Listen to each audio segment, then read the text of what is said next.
Yo, yo, yo! Welcome back to the channel, beautiful people. And hey, real quick before we get into the absolute insanity happening at Red Bull right now, if you're not subscribed, what are you even doing? Hit that button because today's video is packed with secrets, drama, and plot twists that'll make your head spin. Trust me, you don't want to miss what's coming next. All right, let's get into it. Thing number one. The Great Red Bull Purge.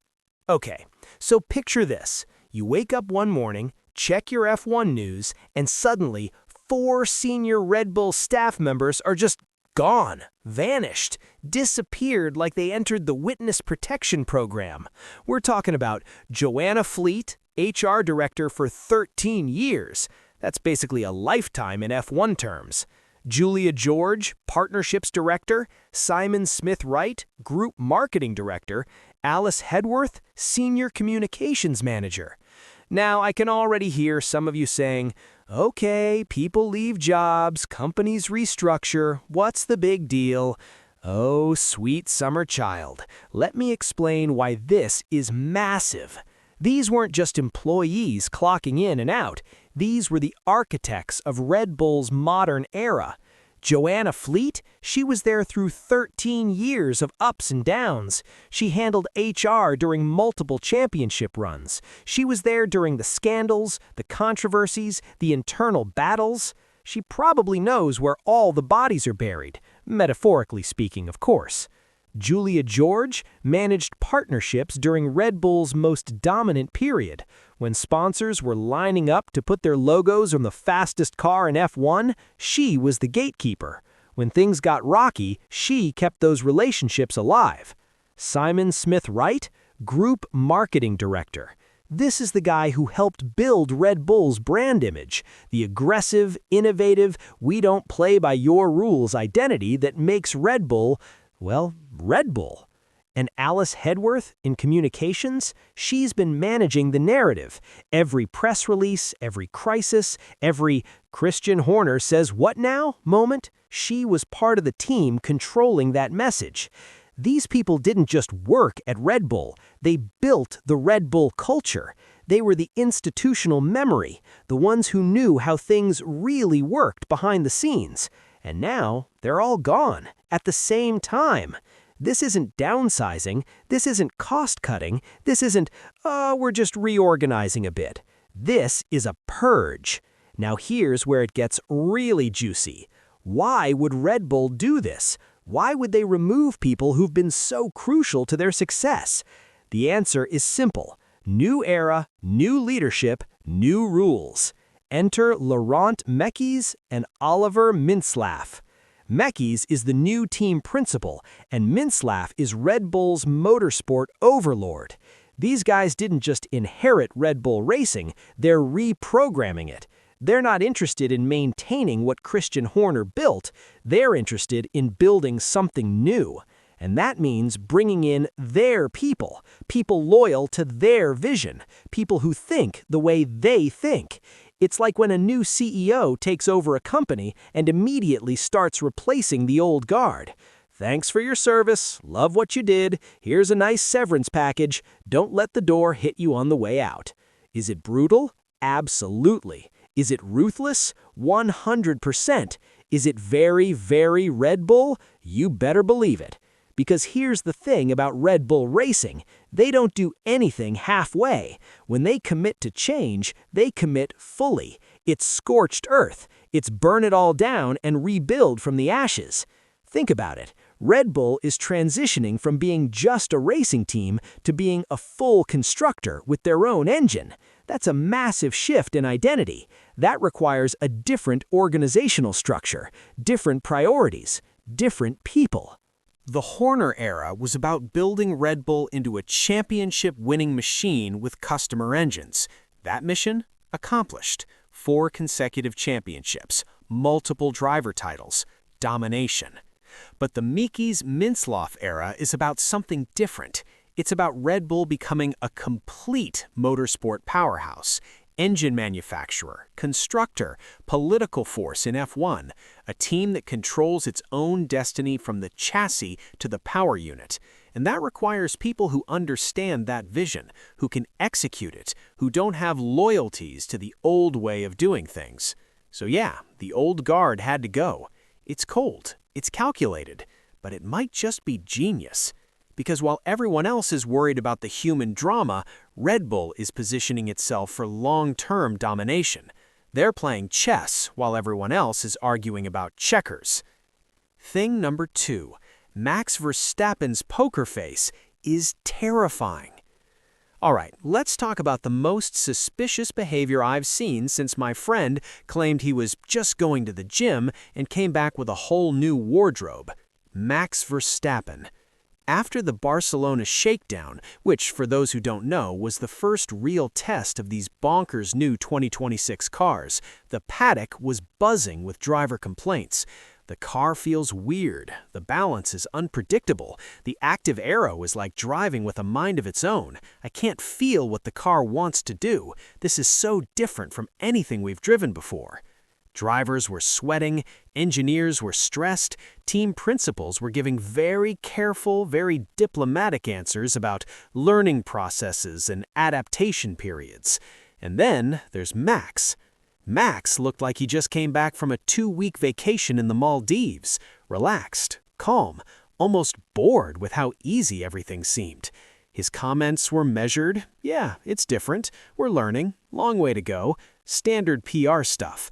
But his body language, his demeanor, that told a completely different story. Now here's what you need to understand about Max Verstappen. This man is terrible at hiding when he's unhappy, and I mean terrible. It's actually one of his most endearing qualities. When something's wrong with the car, he'll tell you immediately. On team radio, in press conferences, he doesn't sugarcoat, he doesn't spin. He'll look you dead in the eye and say, "The car is undrivable, the balance is garbage, we need to fix this." Remember when Red Bull was struggling in early 2023? Max was vocal, frustrated, you could see it.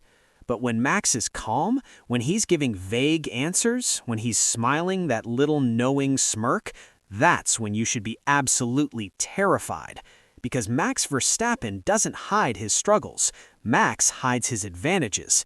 Sky Sports pundits picked up on this almost immediately. They were analyzing his interviews like they were studying the Zapruder film. Notice how he paused there. See that micro-expression. He knows something. Former drivers weighed in too. Yeah, Max is definitely not showing his cards here. Even body language experts, because yes, F1 is so intense now that we have body language experts analyzing driver interviews, were saying there's a disconnect between his words and his non-verbal cues. The paddock theory? Red Bull found something, a performance advantage, a clever interpretation of the regulations, a way to make these complex new cars work. And Max? Max is keeping it locked down tighter than Fort Knox. Now, what could they have found?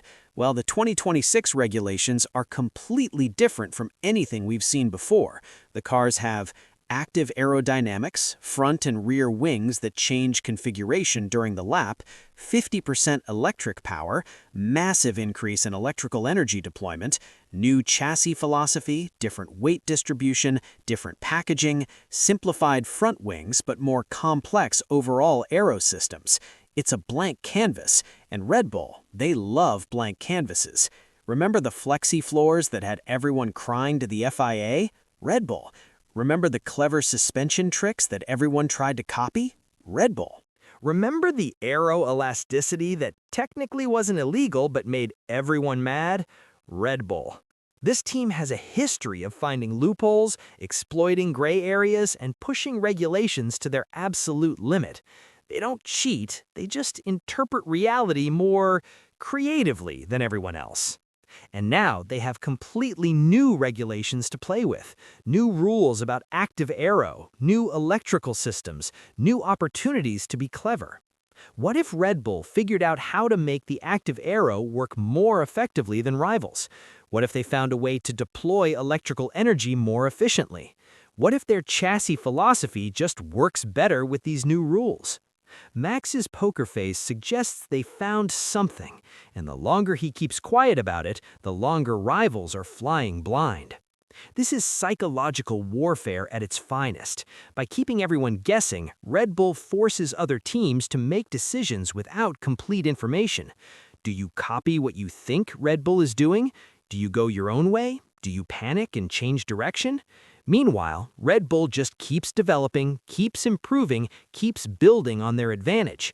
And when the season starts and Max is suddenly pulling out 5/10ths per lap on everyone, well, by then, it's too late. Thing number 3, the Ford engine that defied all expectations. Okay, let's rewind a few years and talk about one of the ballsiest moves in modern F1 history.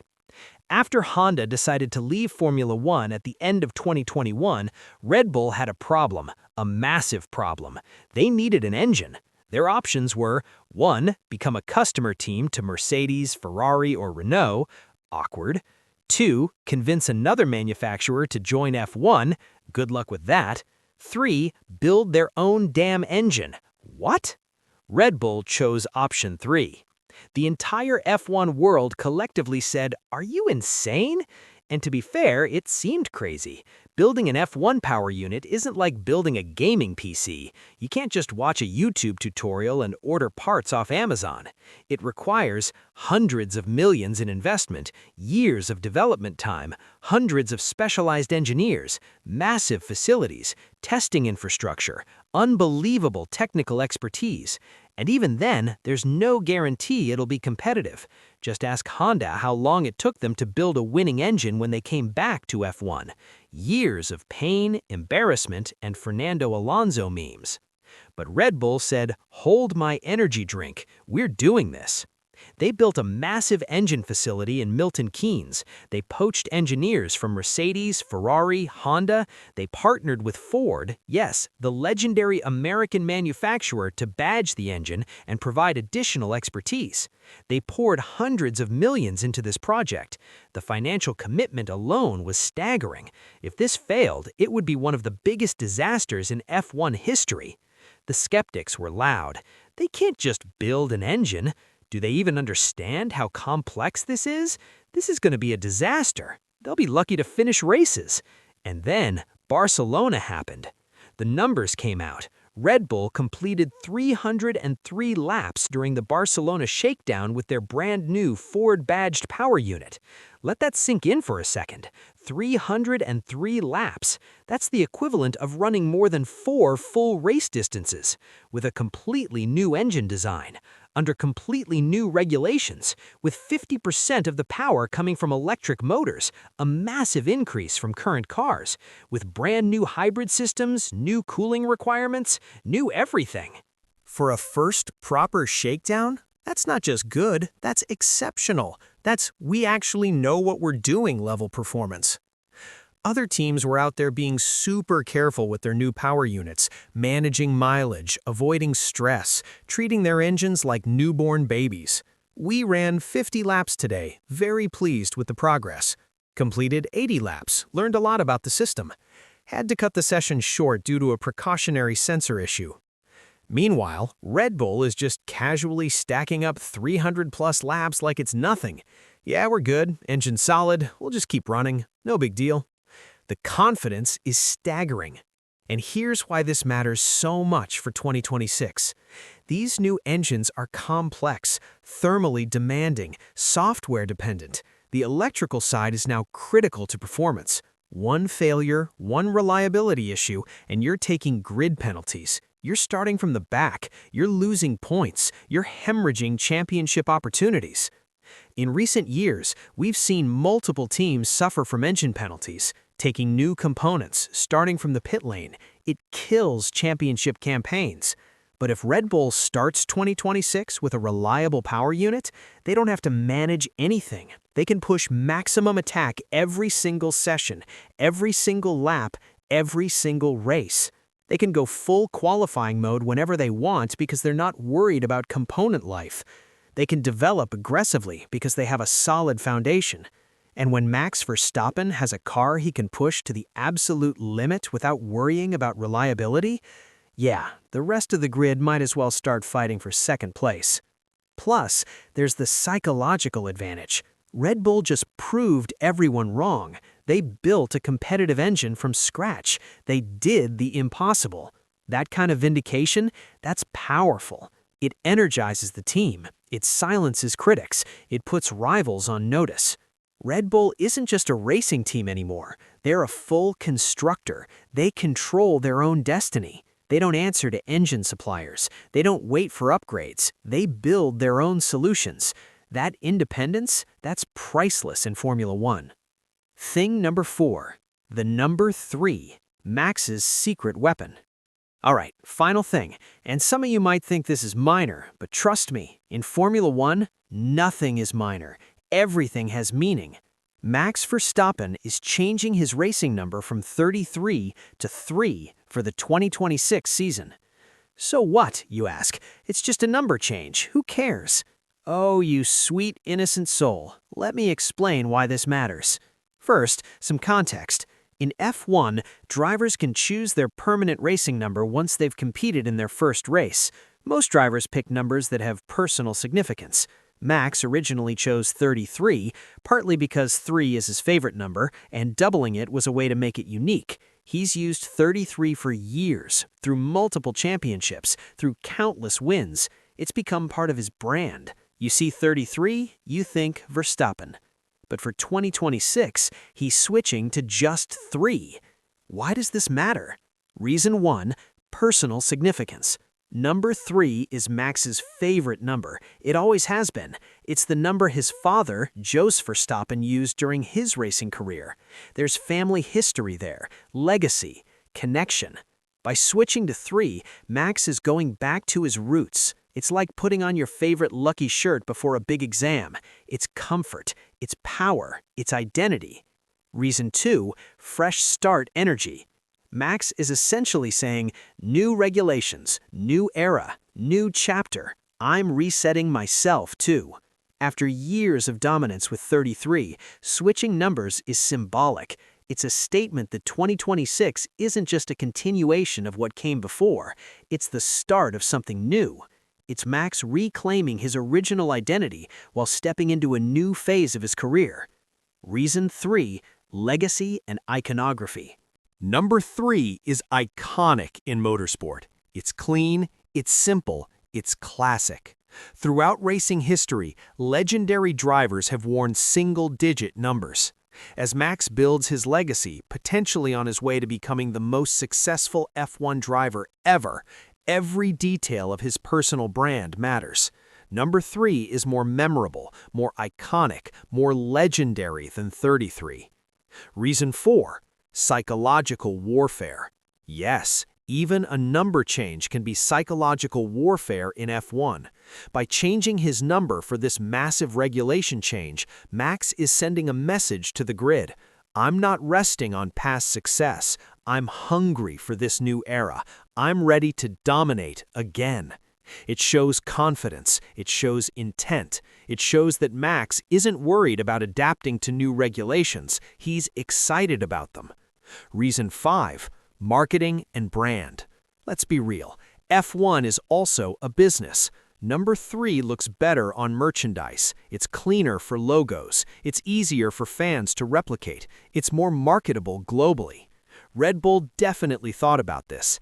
Everything they do is calculated, and if Max is going to be the face of their new era as a full constructor, his number should reflect that fresh start. Bringing it all together, the perfect storm. Okay, let's step back and look at the big picture here. Red Bull Racing is simultaneously restructuring their entire organization, removing the old guard, bringing in new leadership with a new vision. Hiding a potential performance advantage, Max's poker face suggests they found something in these new regulations.